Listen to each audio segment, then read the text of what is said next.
All right, guys, we are now in the official period of campaigning for the Voice to Parliament, whether we're going to be voting yes or no, whichever way we happen to vote, or as some people have come out and said they're going to boycott, whatever it is, we're going to be seeing a lot of campaign material from all sides of the equation here.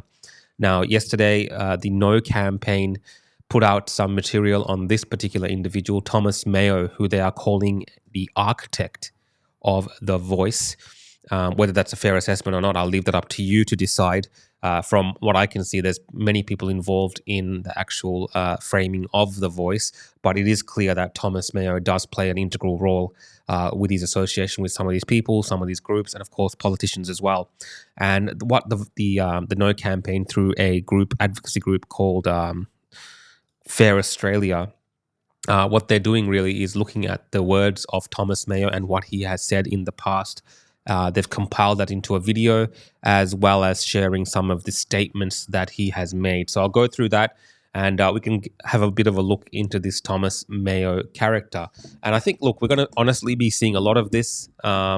It's unavoidable, the division that we're going to be seeing in our country because of this, and the way that statements made by people are going to enrage people. Things might be taken out of context. There's going to be a lot of issues that are going to arise from this over the next few months. I mean, it's unavoidable.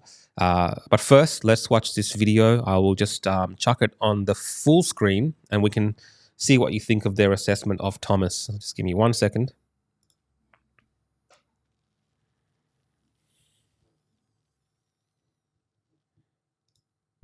The people who stand with me on this stage, I regard as giants. Thomas Mayo. Thomas Mayo written a handbook called the Voice to Parliament Handbook.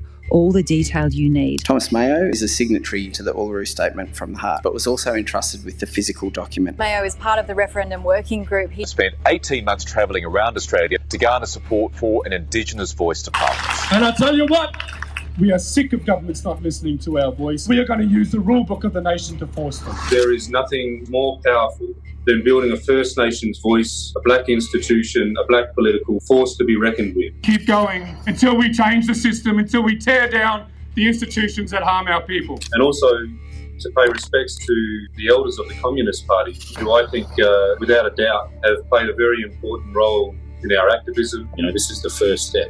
It's a vital step. Pay the rent, for example. You know, how do we do that in a way that is transparent and that it actually sees reparations and compensation to Aboriginal and Torres Strait Islander people? The power in the Voice is that it creates the ability for First Nations to go forth with coherent positions on what legislation needs to be created, what legislation needs to be amended, and punish politicians that ignore our advice.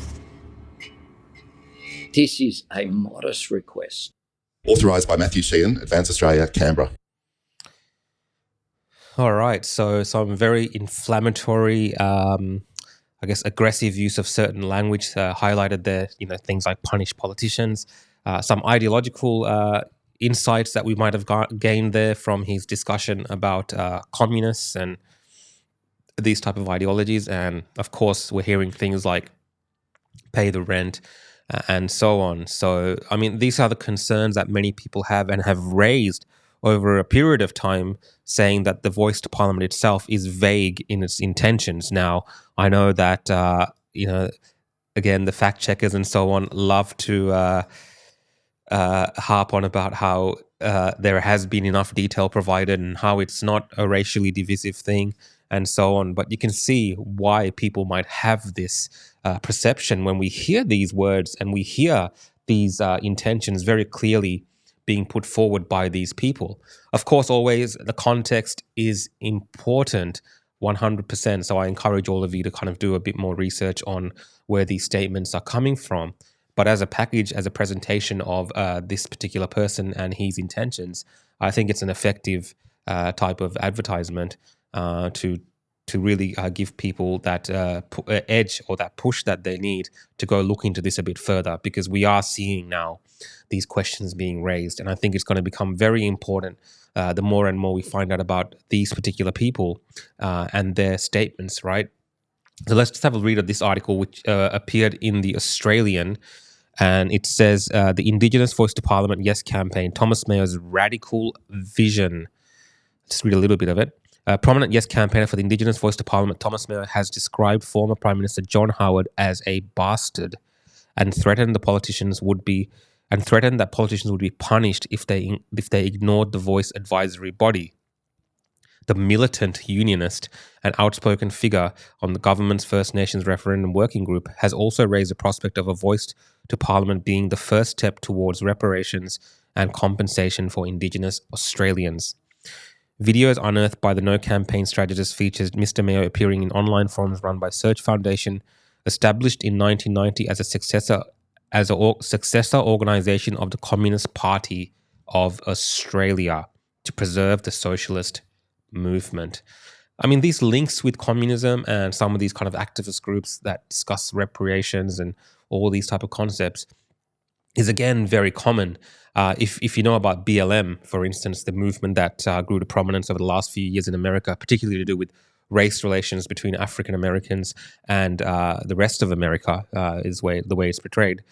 They also have very Marxist-style ideological communist leanings. Let me just play a video from them. Just give me a second here. Let me just play that video. This is one of the founders of BLM. I think that the criticism is helpful. I also think that it might... I think of a lot of things. The first thing I think is that we actually do have an ideological frame. Myself and Alicia in particular are trained organizers. We are trained Marxists. We are super versed on sort of ideological theories. So yeah, you can see like in a lot of these type of activist style organizations that are involved in this, they frame things through this Marxist style ideological frameworks to achieve their ends. And as far as the representation of Thomas Mayo goes, that's kind of the representation that's coming through the way he's being presented. Now, we know BLM, of course, they've had a few issues with these type of organizers. Their chapters in the US recently, they've even sued these founders for theft, for enriching themselves with donations and funds. And, truly over the last few years, BLM have raised millions and millions and millions of dollars on the backs of promising all types of things. I know it's completely different to what's being proposed here in The Voice. This is more of a hardcore activist group. But the millions and millions they've raised, it's questionable where that's all gone to. So, yeah, do these organizations really end up helping people? And is there something else going on, which is the question that a lot of people ask. But I'll come back to this article. Legislation approving the constitutional amendment, which was unveiled on March 23rd by Anthony Albanese, the referendum working group members, including Mr. Mayo, is expected to pass through the Parliament on Monday. Well, that's already happened. Amid plunging support for the Voice Referendum opinion polls and divisions among Yes campaigners over strategy and language, Noel Pearson last week suggested the focus should be on constitutional recognition ahead of the Voice advisory body.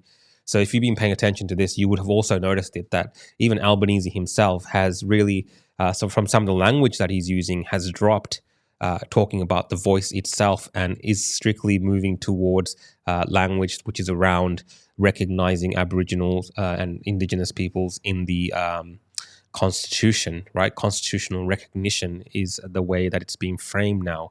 And they're really trying to distance themselves, I feel, at this early stage from what this voice advisory body means and all this kind of stuff, because it's complex, because they haven't been able to articulate and explain it in a manner which Australians, I think, would clearly be able to understand, right?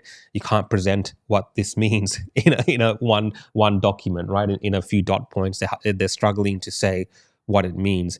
And something like a referendum, you need very clear, succinct way of explaining it to people, and the government is failing on that point.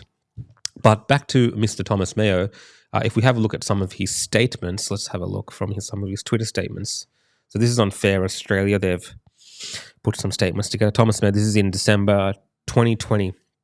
Reparations, land back, abolishing harmful colonial institutions, getting all kinds of our kids out of our prisons and into care, respect and integration of our laws and law, speaking languages, wages back, all the things we imagine when we demand Uluru Statement, Voice, Treaty, Truth. Then he's written here, read the article. The point is we can do better. We must do better. We need to gather the ability to affect laws and policies before they are made. We need greater ability to reform or abolish the still colonial systems that harm us. A right to a voice will do this. This is in 2022, June. And January 16th, 2018, he wrote, and constitutionally it will be out of reach of the likes of Howard, who destroyed ATSIC. A politician or a party that ignores or legislates against the collective voice will do so at their peril because we will be organized and ready. And this last tweet here, and the way to organize this is through a rep body that politicians cannot ignore, constitutionally enshrined. Paying the rent must be more than your donations to a struggling mob, which is important. It must be negotiated with the Commonwealth reparations and land back. Right? These topics, land back, reparations, Anthony Albanese and co avoid this like the plague. And we're seeing now the intentions and thoughts and ideas of those who are behind framing a lot of this discussion now being discussed. And I think the wider Australian population is going to see more of this happening.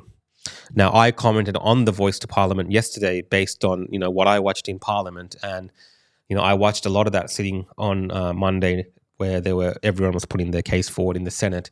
And it's very clear to me that regardless of what happens at the end of this, the referendum vote, that we will be a divided country at the end. Whether it's a yes vote or a no vote, we will be divided. There's always going to be people who are going to be arguing about this. And I don't necessarily think that's a good thing. So I wrote yesterday that, Anthony Albanese's Voice to Parliament is inherently divisive in its design and intentions. Again, fact checkers, that is my political opinion based on policy. Have no doubt that regardless of the result of the Voice referendum, Australians will be divided more than we are today. And to illustrate this, I just put a video together, just putting side by side, right, 3 Indigenous politicians who support 3 different points of view on this. They weren't talking together, but I just put it side by side just to illustrate how even in the Senate, it's already divided people who are of an Indigenous background, right, who don't agree on the makeup of it, how it's run, and how it's going to do things. And of course, in politics, not everyone agrees on everything. And it's no big surprise here that 3 people might not agree on something. But I just wanted to illustrate that if we have a system where within itself, in the parliament itself, that people are divided along all sorts of different lines, in the community, those divisions are going to run even deeper. And regardless of the result of the referendum, these divisions will continue. So to end this video, I will just play this video to illustrate my point. Let's have a look. Labor showed us on Friday night that they cannot define what matters relate specifically to Indigenous Australians that don't be able to make decisions. Non-Indigenous Australians. They showed us that they could not say what makes Indigenous Australians different to other Australians. It is a very simple when asked if Aboriginal and Torres Strait Islander people are Australians, one Labor minister even had to confer with his advisor. That's why you won't. And he's still... You get the point. You can see already just in that how divisive this thing is. Now, if you've missed any of those speeches, you can look them up. They're available. Each of these politicians from Labor, Liberal, and most notably, the one that got a lot of attention was, of course, again, Lydia Thorpe, who came out and said, it's fake. And she called out a lot of the Yes campaign. And she called out a lot of the parliament, particularly the white colonizers.